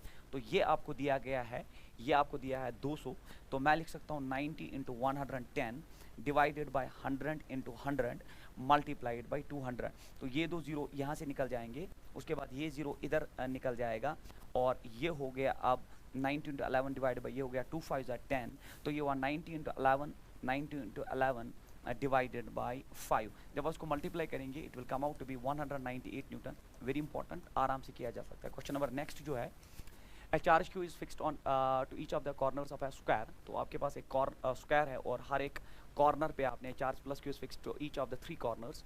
तो 3 कॉर्नर्स पे आपने चार्ज लिया, ये हो गया plus Q, and on the empty corner a charge Q is placed such that there is no electrostatic force on the charge diagonally opposite. तो मान लीजिए यहाँ पे क्यू है, यहाँ पे क्यू है, और यहाँ पे क्यू है, और एक ऐसा कॉर्नर है जो एम्प्टी है, वहाँ पे आपने कैपिटल क्यू डाल दिया है। तो स्क्वायर के सारे साइड्स हम बराबर मानते हैं, और तब डायगोनल जो है आपका √2a है, और बोलता है जो डायगोनल पे डायगोनली अपोजिट क्यू के जो चार्ज है उस पर कोई इलेक्ट्रोस्टैटिक फोर्स नहीं है, देन तो इस पर कोई फोर्स नहीं, इस पर कोई फोर्स नहीं है, इसका मतलब कि ये इस पर नेट फोर्स 0 है, बट यहाँ का फोर्स F है डेफिनेटली, और हम जानते हैं F हो गया K Q square by are square, K Q square by that is a square, और यहाँ का भी फोर्स वही होगा, it is K Q square by a square, और इन दो का रूट हो गया फिर बराबर इट इज़ √2 टाइम्स एफ। और मान लीजिए उसने भी फॉर एग्जांपल फोर्स अप्लाई किया इसी डायरेक्शन में, दैट इज एफ डैश, इसका मतलब √2f प्लस एफ डैश जो है वही 0 है।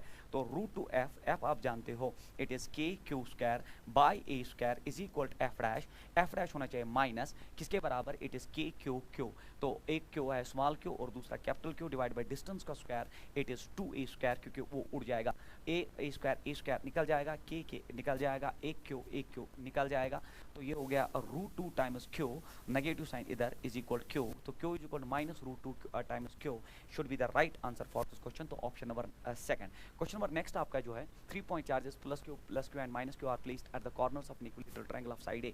तो मान लीजिए आपके पास एक इक्विलेटरल ट्रायंगल है, जहाँ पे यहाँ पे एक प्लस क्यू चार्ज है, यहाँ पे भी मान लीजिए एक प्लस क्यू चार्ज है, और यहाँ पे आप चार्ज मान लीजिए माइनस क्यू। तो अगर इक्विलेटरल ट्रायंगल है, इसके सारे साइड्स बराबर है, और वो साइड्स भी ए दिए गए हैं, तो हमें बोला गया another charge plus Q is kept at the centroid.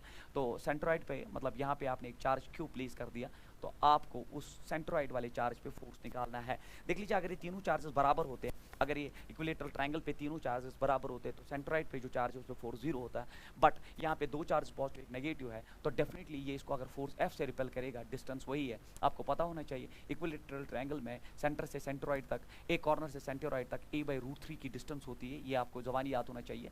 और अगर ये F फोर्स से रिपेल करता है तो डेफिनेटली ये भी F से ही रिपेल करेगा, और आपको पता होना चाहिए सारा एंगल जो है ये 120 डिग्री है, तो इन दो का रिजल्टेंट भी F के बराबर होना चाहिए, क्योंकि 120 डिग्री पे दो वेक्टर सेम मैग्नीट्यूड का कैरी फोर्स करते हैं F। और मान लीजिए ये जो फोर्स इस पे है, ये फोर्स जो है ये जो फोर्स है ये नेगेटिव चार्ज इसको अट्रैक्ट करेगा, and with the same force. Sir same force क्यों? क्योंकि मैग्नीट्यूड सेम है, डायरेक्शन नेगेटिव की वजह से ये आ गया, तो नेट फोर्स इस पे F नेट अगर आप देखोगे तो वो 2F होना चाहिए, और 2F जो है F हो गया बराबर 1/4 pi epsilon not, it is Q square, it is Q1 Q2 that is Q and Q, her case में वो Q एंड Q है, डिवाइडेड बाई डिस्टेंस का स्क्वायर दैट इज़ a/√2 का स्क्वायर, a/√3 का square हो गया 3 ऊपर चला जाएगा तो मल्टीप्लाई 3 हो जाएगा, तो ये हो जाएगा 6 into 1/4 pi epsilon naught, and then it's Q by a square should be the right answer of this question. तो आप ऑप्शन देख लीजिए 6 टाइम्स, तो ये हो गया आपका बिल्कुल right answer. Question number next बहुत important, the variation of the potential with distance from a fixed point is shown the figure, the electric field at x equal 13 metre is, तो 13 मीटर पे हमें इलेक्ट्रिक फील्ड निकालना है, तो 13 metre हो गया ये वाला पॉइंट, तो मतलब यहाँ पे इलेक्ट्रिक फील्ड, और आपको पता होना चाहिए एक स्ट्रेट लाइन का स्लोप जो है वो कांस्टेंट होता है, तो इस सेक्शन में जो स्लोप है वो कांस्टेंट है, और अगर मुझे वो निकालना है कि यहाँ पे आपको इलेक्ट्रिक फील्ड, तो आपको पता होना चाहिए इलेक्ट्रिक फील्ड होता है माइनस dV/dr। तो यहाँ पे आप देख लीजिए इट इज माइनस dV हो गया पोटेंशियल का चेंज, यहाँ पे देख लीजिए it is 30 - 20 and that is only 30 - 20 जो है वो 10 के बराबर हो गया, डिवाइडेड बाय dr जो है डिस्टेंस, दैट्स 12 माइनस, यहाँ पे देख लीजिए आप, 12 minus 14, it is 12 minus 14, 14 minus 12, it's 2, it is 2 5 that 10, so E is equal 5 volt should be the answer of this question. क्योंकि यहाँ पे जो आपका वैल्यू है, सर ये पॉजिटिव क्यों लिया, क्योंकि पहले आपको पता है ये ऑब्ट्यूज एंगल बनाएगा, तो उसका जो नेगेटिव है, नेगेटिव नेगेटिव पॉजिटिव, क्योंकि ऑब्ट्यूज एंगल की वजह से यहाँ पे जो स्लोप इस लाइन का, स्ट्रेट लाइन का है, वो पहले ही नेगेटिव आ जाएगा, तो that is why this comes out to be the positive value, that is 5 volt is the right answer for this question. Question number next is an electron and proton are set free in a uniform electric field ratio of accelerations. तो acceleration का value जो है same electric field में QE/m है, और यहाँ पता चला कि चार्ज भी तो सेम है, इलेक्ट्रिक फील्ड सेम है, तो acceleration is inversely proportional to mass. तो अब आपको electric field an electron and proton, तो acceleration of electron and acceleration of proton का रेशियो निकालना है, तो ये आ जाएगा MP/me should be the right answer, option number 3।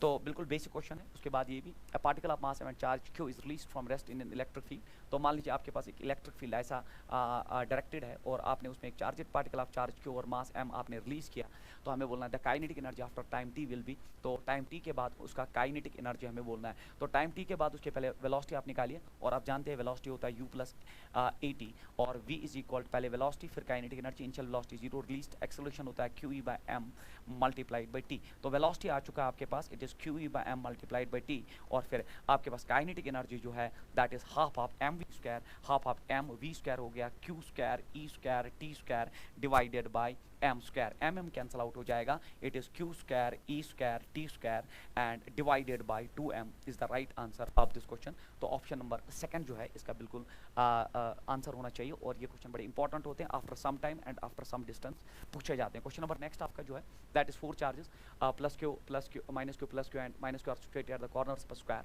तो आप एक स्क्वायर बना सकते हैं और चार्जेस ऐसे प्लेस कर सकते हैं, पहला प्लस क्यू सीक्वेंस में, ये हो गया आपका माइनस क्यू, उसके बाद आपका प्लस क्यू सीक्वेंस में, और फिर ये माइनस क्यू आपने स्क्वायर के स्क्वायर, तो ये है, और उसके बाद साइड्स मैंने बराबर कर दिए in a sequence, then at the centre of the square, हमें सेंटर ऑफ द स्क्वायर पे हमें जो है पोटेंशियल और फील्ड बोलना है। तो सेंटर ऑफ द स्क्वायर पे पोटेंशियल एंड फील्ड, पहली फुर्सत में आप देख लीजिए सेंटर पे ये डिस्टेंस जो है बराबर होगी, तो यहाँ का जो पोटेंशियल होगा पॉजिटिव पोटेंशियल, और यहाँ का पॉजिटिव पोटेंशियल जो होगा मिलके, क्योंकि पोटेंशियल द स्केलर जो यहाँ इन दो का पॉजिटिव होगा वो इन दो के नेगेटिव के बराबर होना चाहिए, तो पोटेंशियल सेंटर पे डेफिनेटली 0 होना चाहिए। उसके बाद व्हाट अबाउट फील्ड, अब आप देख लीजिए ये जो फील्ड है नेगेटिव चार्ज का फील्ड, इलेक्ट्रिक फील्ड अंदर की तरफ होता है, इसका भी अंदर की तरफ होगा, तो फील्ड जो है इक्वल एंड अपोजिट है, इक्वल एंड अपोजिट की वजह से कैंसल आउट हो जाए, और पॉजिटिव चार्ज का फील्ड आउटवर्ड्स, तो इसका आउटवर्ड्स और इसका आउटवर्ड्स इक्वल एंड अपोजिट होने की वजह से फिर से वो कैंसल आउट होगा, तो net potential and net field जो है आपका बिल्कुल 0 होना चाहिए, option number first. Question number next जो आपका है that is charge given to conductor resides on its surface because, तो ये बिल्कुल एक नॉलेज बेस्ड क्वेश्चन है। कंडक्टर के सरफेस पे चार्ज इसलिए भागता है क्योंकि वो मिनिमम पोटेंशियल एनर्जी स्टेट, कोई भी सिस्टम जो है अपने आप में स्टेबिलिटी चाहता है, और स्टेबिलिटी के लिए इस चार्जेस का सरफेस पे मूव करने का एक ही रीजन है कि पोटेंशियल एनर्जी मिनिमम हो जाए, तो option should be the free charge tends to be in minimum potential energy state. Yes, this is a very important question and this is the answer of this question. उसके बाद question number next जो है that is assertion reason based question है, that consider two identical charges placed distance 2d metre along x axis, तो 2d metre इनके बीच में दो चार्जेड आइडेंटिकल पार्टिकल्स के बीच में, मतलब दोनों पॉजिटिव चार्जेड पार्टिकल्स से डिस्टेंस दी गई है। The equilibrium of a positive test charge placed at the point O midway between them is stable for displacement along x axis. बिल्कुल सही, क्योंकि अगर आप डिस्प्लेसमेंट along x एक्सिस एक टेस्ट चार्ज को दोगे, अगर आप चाहे टुवर्ड्स राइट दोगे या टुवर्ड्स लेफ्ट, तो फोर्स ऑफ रिपल्शन इसको वापस अपनी पोजीशन पे लाएगा और ये स्टेबल इक्विलिब्रियम पोजीशन बनेगा। जबकि अगर आप इसको y एक्सिस पे थोड़ा सा ऊपर लोगे तो ये दोनों चार्जेस फोर्स मिला ऐड करके उसको भगा देंगे, तो it there is an equilibrium but only along x axis not along y axis. तो इक्विलिब्रियम है डेफिनेटली इन दो चार्जेस के बीच में, बट सिर्फ x एक्सिस पे, y एक्सिस पे आप गलती से भी अगर ऊपर ले गए तो इन दो का फोर्स ऐड होकर उसको भगा देगा। उसके बाद फोर्स ऑन टेस्ट चार्जेस 0, बिल्कुल फोर्स जो है इस पे मिड पॉइंट पे वो बिल्कुल 0 है, तो इस ये मतलब है कि असर्शन भी रीजन करेक्ट है और रीजन भी करेक्ट है, तो both assertion and reason are correct but reason is not the correct explanation of the assertion. तो इक्विलिब्रियम भी है और नेट फोर्स भी 0 है। नेट फोर्स यहाँ इसलिए 0 है क्योंकि बिल्कुल मिड पॉइंट पे जितना फोर्स ये एस्टैब्लिश करेगा उतना ये एस्टैब्लिश करेगा और नेट फोर्स कैंसल आउट होकर 0 हो जाएगा। उसके बाद electric field at a distance from the origin is given by, तो आपको इलेक्ट्रिक फील्ड का इक्वेशन ये दिया गया 100, it is newton metre square by coulomb divided by X square. हमसे पूछा गया था potential difference between the points, तो इलेक्ट्रिक फील्ड आप जानते हैं, इलेक्ट्रिक फील्ड इज हमें पोटेंशियल डिफरेंस चाहिए, तो मैं लिख सकता हूँ minus dv by D X is equal to 100 by X square. तो हमें पोटेंशियल डिफरेंस चाहिए between x equal 100 and x equal 20। तो आप क्रॉस मल्टीप्लाई करके क्या लिख सकते हैं, dv is equal to minus 100 by X square into D X. We will integrate it on both sides, और जब इंटीग्रेट हम करेंगे इसको तो पहली फुर्सत में ये इंटीग्रेशन ऑफ dv v हो गया from v1 to v2, from v1 to v2 is equal minus 100 बाहर आएगा, और integration of x raise power minus 2 हो गया, x raise power it is minus 2 plus 1 is minus 1 divide by minus 1, और ये हो गया आपकी लिमिट्स होगी 10 टू दैट 20। तो यहाँ पे देख लीजिए माइनस माइनस कट जाएगा, और ये हो गया बराबर 100, और ये हो गया अपर लिमिट अगर आप 1 बाई एक्स को देंगे 1 बाई 20 माइनस 1 बाई 10, और यहाँ पे देख लीजिए आप ये हो गया बराबर 100, तो ये हो गया बराबर 20 minus 10 it's minus 10 divided by आपका 200, और ये निकल जाएगा, एंड इट इज़ 2 5 ज़ा 10। So answer of this question should B 5 volt. अगर आप यहाँ लिमिट्स बदल देंगे और लिखेंगे v1 minus v2, otherwise v2 minus v1 में माइनस 5 वोल्ट आएगा, बट v1 माइनस v2 में आपका बिल्कुल 5 वोल्ट आंसर आएगा। तो बिल्कुल फॉर्मूला बेस्ड क्वेश्चन, और ऐसे क्वेश्चन हमने पीछे भी किए। क्वेश्चन नंबर नेक्स्ट आपका जो है, तो ये बिल्कुल सुपरपोजिशन थ्योरम का स्टेटमेंट है, बट बड़ा इंपॉर्टेंट क्वेश्चन माना जाता है। Point charge Q1 exerts a force F upon another point charge Q2। मान लीजिए Q1 है और ये आपका Q2 है, मान लीजिए Q1 ने इस पे फोर्स F जो है अप्लाई किया। अब point charge Q1 exerts a force F upon another point charge Q2, if a third charge Q3 be placed quite close to the Q2। अब आपने यहाँ पे Q3 चार्ज प्लेस कर दिया quite close to Q2, then the force that charge Q1 exerts. तो मुझे बोलिए charge Q1 पहले भी उतना ही फोर्स अप्लाई कर रहा था, बाद में भी अप्लाई करेगा, ये अपना करेगा और फिर नेट बनेगा, बट Q1 पहले भी उतना ही फोर्स अप्लाई कर रहा था, बाद में भी उतना ही अप्लाई करेगा, and believe me this is nothing but the statement of superposition theorem. So option number first इसका बिल्कुल करेक्ट है। उसके बाद ये आपका फ्लक्स है, गॉसेस थ्योरम बेस्ड क्वेश्चन, तो आपको पता होना चाहिए that electric charge uniformly distributed a long straight wire of radius 1 millimetre. तो एक लॉन्ग स्ट्रेट वायर है, इस पे चार्ज आपको यूनिफॉर्मली डिस्ट्रीब्यूट, इसका रेडियस 1 मिलीमीटर दिया गया है। द चार्ज पर centimetre length of the wire is Q coulomb. तो इस पे चार्ज पर यूनिट लेंथ जो दिया गया है, चार्ज बाय लेंथ दिया गया है, that is Q coulomb. Q coulomb charge, इस पे चार्ज पर यूनिट लेंथ दिया गया है, टोटल चार्ज नहीं, पर यूनिट लेंथ चार्ज जो दिया that's Q। A cylindrical surface of radius 50 centimetre, आपने इसको एक गाजन सरफेस से क्लोज किया, एंड लेंथ जो उसका 1 मीटर दिया गया है। तो अब आपसे पूछा जा रहा है that symbols have their usual meaning, the total flux. तो आप जानते हैं by Gauss's theorem the total flux coming out is 1 by epsilon naught time charge enclosed. So this is the statement. तो आप लिख सकते हैं 1 by epsilon naught time charge enclosed में आप लिखेंगे total charge by total length that is Q, and that length which is involve, चूंकि answer आपका जो है total charge by total length multiplied by only that length which is involve, उसी की वजह से फ्लक्स बाहर आएगा, and that length is 1 metre. But यहाँ पे आप चूंकि सेंटीमीटर सिस्टम में लिया गया है, तो 100 से मल्टीप्लाई करके आपका आ जाएगा, क्योंकि पर सेंटीमीटर और सेंटीमीटर्स में ही आपको आंसर आना चाहिए। तो it is 100 Q by epsilon not is the right answer of this question. तो it is option number second. Question number next आपका जो है that is 2 charge are placed equilibrium based है as shown the figure, where should the third charge be placed so that it remains at rest. तो third charge मान लीजिए यहाँ कहीं place आपने किया, और रेस्ट पे वो तभी रहेगा जब वो इक्विलिब्रियम में होगा, और यहाँ से यहाँ की डिस्टेंस आप x मान लीजिए, और आपने अपने क्लास को प्रोग्राम में पढ़ा होगा, वो डिस्टेंस आप सीधे जिस चार्ज से डिस्टेंस उसी का रूट ऊपर लीजिए, that's 9 times e divided by root of 9e, addition of that charges, root of दूसरा चार्ज जो है that is 16 times e multiplied by the net separation वाली डिस्टेंस। ये हम बिल्कुल इक्विलिब्रियम के लिए पढ़ते हैं, जिस चार्ज से डिस्टेंस उसी का रूट ऊपर, नीचे sum of roots multiplied by this, या अगर आप इस चार्ज से डिस्टेंस लेते तो उसी का रूट ऊपर, बट नीचे सम ऑफ चार्ज का रूट मल्टीप्लाइड बाय 70, और फिर आप e कैंसिल आउट करिए, तो x हो गया रूट ऑफ 9 होता है 3 divide by 3 multiplied by 4 multiplied by आपका 70, ये हो गया 4 आपका 4 प्लस 3 है 7 10 जा इट इज 70, तो x हो गया 30 सेंटीमीटर। मतलब यहाँ से आपका डिस्टेंस 30 सेंटीमीटर होना चाहिए। तो अगर यहाँ से 30 सेंटीमीटर है, तो यहाँ से 70 माइनस 30 जो है 40 सेंटीमीटर होना चाहिए। तो 30 centimetre from 9 and 40 centimetre from this, तो option number 4 is the right answer for this question. Question number next आपका जो है assertion reason, 2 equipotential surfaces can not cut each other, बिल्कुल सही है। 2 इक्विपोटेंशियल सरफेस एक दूसरे को कभी कट नहीं करती। 2 equipotential surface are parallel to each other, बिल्कुल गलत है। 2 इक्विपोटेंशियल सरफेस इसलिए एक दूसरे को कट नहीं करती क्योंकि जिस पॉइंट पे वो कट करेंगे वहाँ 2 पोटेंशियल आएंगे। तो assertion is correct and reason is incorrect, and this should be the answer. Question number next is an elementary particle of mass m चार्ज q plus is projected with velocity towards a much more massive particle of charge z। तो आपके पास एक elementary particle है जिसका मास m और charge e है, आपने उसको फायर किया एक मैसिव पार्टिकल की तरफ जिसका चार्ज ZE है, जिसका चार्ज ZE है और Z is greater than 0। What is the closest distance of approach of the incident particle? तो डिस्टेंस ऑफ क्लोजेस्ट अप्रोच जहां पे रुक के वो चला जाएगा वापस, सर वाई क्यों चला जाएगा? क्योंकि फोर्स ऑफ रिपल्शन बढ़ेगा। तो इनिशियली आप by law of conservation of energy kinetic energy जो उसका होना चाहिए that is half of M V square, half of M V square, तो उसका चार्ज जो है that is E square, half of M V square that is kinetic energy होता है बराबर half of M V square. तो kinetic energy होना चाहिए बराबर पोटेंशियल एनर्जी के बराबर, और क्योंकि दो चार्जेड पार्टिकल्स का चार्ज ई है, ये ज़ाडी है, और डिस्टेंस पोटेंशियल एनर्जी आप जानते हो it is 1/4 pi epsilon not, it is Q1 Q2 हो गया Z E square divided by distance. तो यहाँ पे कैंसिलेशन करिए और आपको R नॉट चाहिए, डिस्टेंस ऑफ क्लोजेस्ट अप्रोच। तो पहली फुर्सत में ये 2 2 4 हो गया, और R जो आपका है that is Z E square divided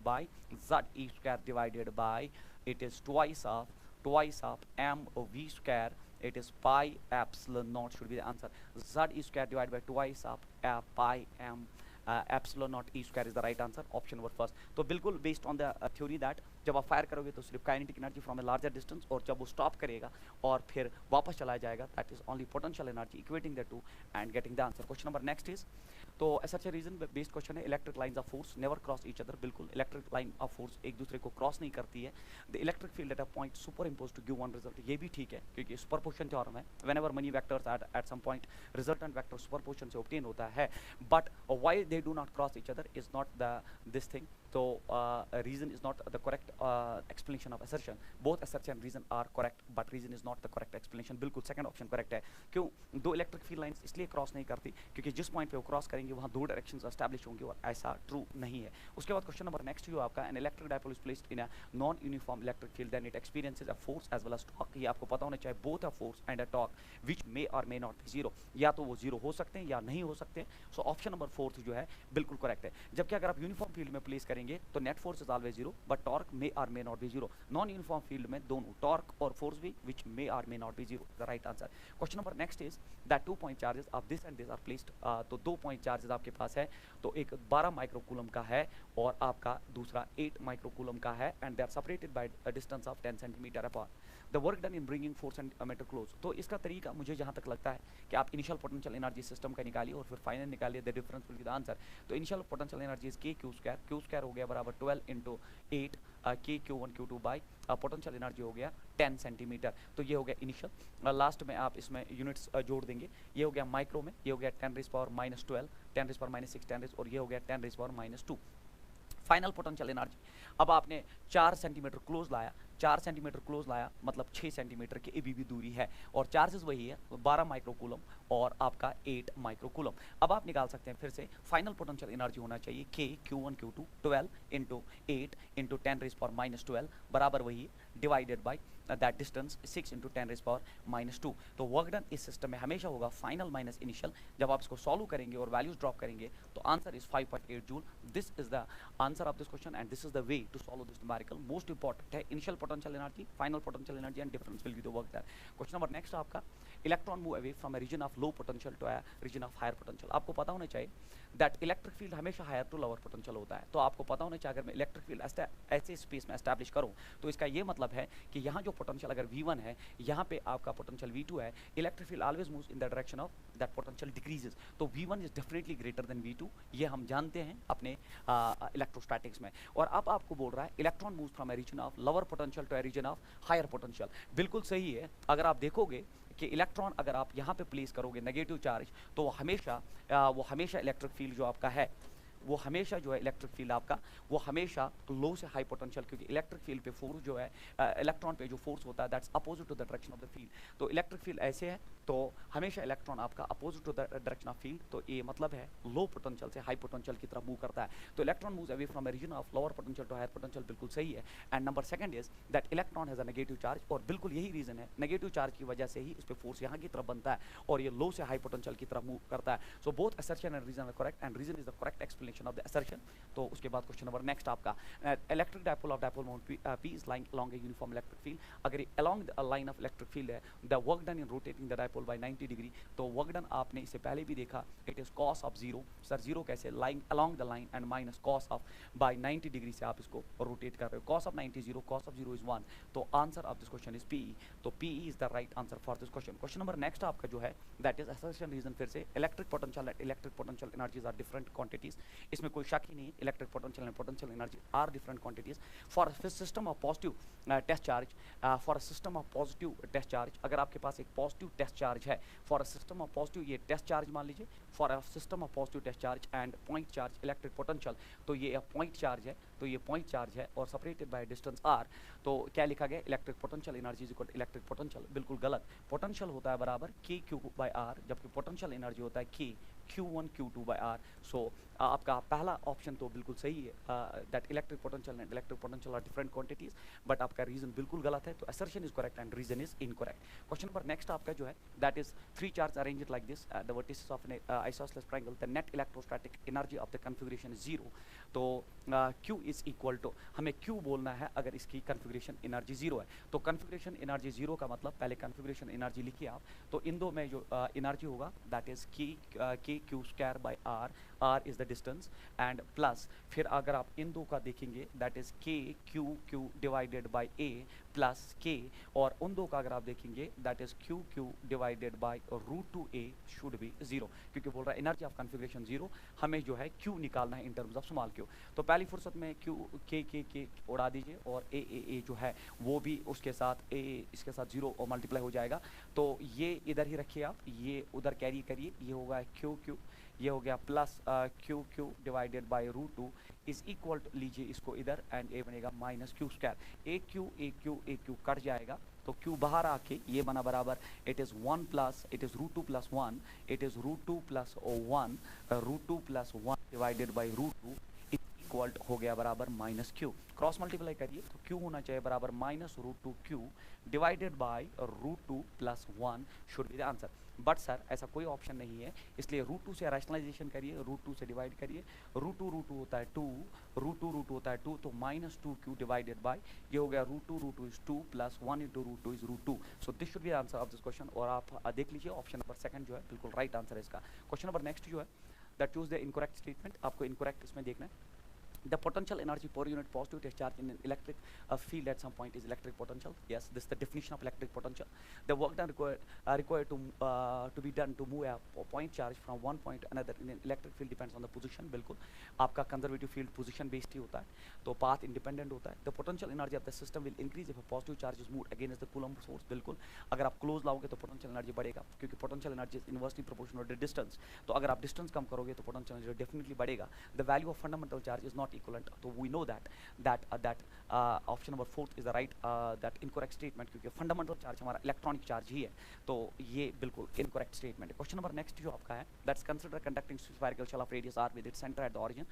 तो अगर आपके पास एक conducting spherical shell है जिसका रेडियस r है और origin पे है, carrying uniform positive charge density, तो हम जानते हैं अंदर इलेक्ट्रिक फील्ड 0 है और पोटेंशियल अंदर कांस्टेंट होता है, और आउटसाइड इनवर्सली प्रोपोर्शनल चार्ज कर दोनों फॉल करते हैं.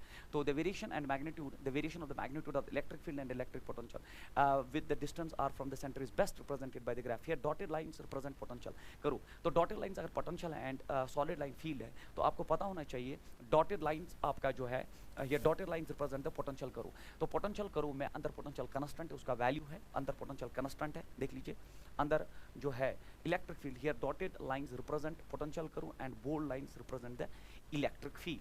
तो अंदर इलेक्ट्रिक फील्ड 0 है, बिल्कुल देख लीजिए, बोल्ड लाइन इलेक्ट्रिक फील्ड अंदर 0 और आउटसाइड इनवर्सली प्रोपोर्शनल, और अंदर पोटेंशियल जो है वो कांस्टेंट है. तो option number first is the right answer for this question.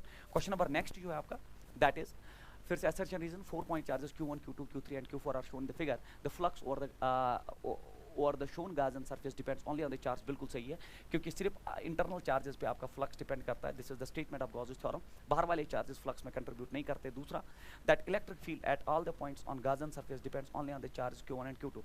तो ये Q1 and Q2 होना चाहिए, यहाँ पे गलती हो गई है. Electric field at the points on Gaussian surface depends only, तो ये बिल्कुल गलत है, क्योंकि आपका इलेक्ट्रिक फील्ड Gaussian सरफेस पे बाहर वाले चार्जेस की वजह से भी हो सकता है, अंदर वाले चार्जेस की वजह से होगा, बट फ्लक्स सिर्फ अंदर वाले चार्जेस की तरफ से हो सकता है. सो इसलिए assertion is correct but reason is incorrect. उसके बाद आपका लास्ट क्वेश्चन है, show the figure on bringing a charge Q from a point A to B, from point A to B and from B to C the work done is, तो यहाँ 2 joule का work हुआ है, और from B to C is -3 joule का work हुआ है. The work done in bringing the charge from C to A, तो आपको work done C to A निकालना है. तो आपको पता होना चाहिए कंजर्वेटिव फील्ड्स में net work done in cycle is 0, net work done in a cycle is 0. तो आपका WAB जो है प्लस आपका W जो है BC प्लस WCA जो है वो डेफिनेटली 0 के बराबर होना चाहिए. WAB देख लीजिए आप 2 है, WBC आपका देख लीजिए वो -3 है, और प्लस WCA जो है आपको निकालना है वो 0 के बराबर है. तो ये हो गया यहाँ पे -1 और प्लस WCA, और WCA जो है वो 0 के बराबर है, और WCA जो है वो 1 जूल के बराबर होना चाहिए. तो 1 joule is the right answer for this question. अब शायद वो एक क्वेश्चन जो था, शायद we have completed the interaction, जिसमें वो इलेक्ट्रिक फील्ड मैंने बोला था कि लास्ट में देखेंगे, तो विल चेक दैट अगेन कि what is the problem in that question. Either I have done a mistake in making the diagram or something else. So where is that? We'll see that. That is somewhere here. ये हो बिल्कुल. तो हम इसके लिए diagram फिर से बनाते हैं. We'll make its diagram once again so that हम बिल्कुल श्योर हो जाए कि हम ठीक कर रहे हैं कि गलत. फिलहाल आपका आंसर ये दिया था, और आपका XY कोऑर्डिनेट सिस्टम दिया गया था. That is 2 point charges. ये हो गया x एक्सिस आपका, ये हो गया y एक्सिस. तो चार्जेस हम बनाते हैं यहाँ पे. तो 2 point charges Q1 is 2 microcoulomb and Q2 is 1 microcoulomb are placed at distances B is equal to 1 centimeter and equal 2 centimeter from the origin on y axis and x axis. तो B y axis पे ही है, B यहाँ पे y axis है, और ये 1 centimetre की दूरी है, और A आपका x axis पे, और ये 2 सेंटीमीटर की दूरी दी गई है from the origin on this. तो Q1 आपका जो है इस पे आ जाएगा, तो ये हो जाएगा 2 माइक्रोकूलम चार्ज, ये हो जाएगा आपका 2 माइक्रोकूलम चार्ज, और यहाँ पे आपका Q2 जो है वो हो जाएगा 1 माइक्रोकूलम चार्ज. तो ये आ गया, क्योंकि Q1 आपका तो B का ही आएगा, और Q2 इसके हिसाब से आएगा. तो electric field vector eight point, तो एट पॉइंट यहाँ पे हमें इलेक्ट्रिक फील्ड वेक्टर निकालना है. तो इलेक्ट्रिक फील्ड वेक्टर मान लीजिए ये, तो ये नेट इलेक्ट्रिक फील्ड वेक्टर हो गया. तो इसका जो फील्ड होगा, चूँकि ये पॉजिटिव चार्ज है बाहर की तरफ होगा, मान लीजिए ये हो गया 2 माइक्रोकूलम की वजह से फील्ड, और ये हो गया आपका 1 माइक्रोकूलम की वजह से फील्ड, 1 माइक्रोकूलम की वजह से फील्ड. और मैंने आपको कंस्ट्रक्शन बोला था, आप इसको शिफ्टिंग करिए, तो ये हो गया electric field because of 1 microcoulomb charge. तो ये थीटा निकालना था आपको, तो tan ऑफ थीटा डायरेक्टली आ गया परपेंडिकुलर बेस. तो E because of 1 microcoulomb divided by E because of 2 microcoulomb. तो E 1 माइक्रोकूलम, 1 माइक्रोकूलम के हिसाब से E इलेक्ट्रिक फील्ड डाल दीजिए आप. ये हो गया Q स्क्वायर हो गया चार्ज का स्क्वायर हो गया आपका 1 स्क्वायर डिवाइडेड बाय डिस्टेंस का स्क्वायर, एंड डिस्टेंस स्क्वायर हो गया 1 स्क्वायर. ठीक है, डिस्टेंस ये हो गया, और फिर मल्टीप्लाइड बाय ये हो गया क्यू स्क्वायर हो गया अब आपका किसकी वजह से 2 माइक्रोकूलम. तो 2 माइक्रोकूलम ये है आपका, तो क्यू स्क्वायर हो गया 2 स्क्वायर, और डिस्टेंस आप देख लीजिए, डिस्टेंस हो गया बाय आपका r स्क्वायर. ठीक है, it is by distance, yes it is 2 square again. तो 2 स्क्वायर गया, तो ये आपका जो है कट जाएगा, ये आपका कट जाएगा, ये आपका कट जाएगा. तो theta should be here, tan theta should be here 1 मेरे हिसाब से इसका आंसर होना चाहिए. तो still you check it at your places. तो ऑप्शन नंबर जो है आपका फर्स्ट ही इसका आंसर होना चाहिए. स्टिल आप इसको चेक कर सकते हैं, कहीं मैंने अगर गलती की हो तो you can that modify it. तो so this completes our interactions. Thank you so much.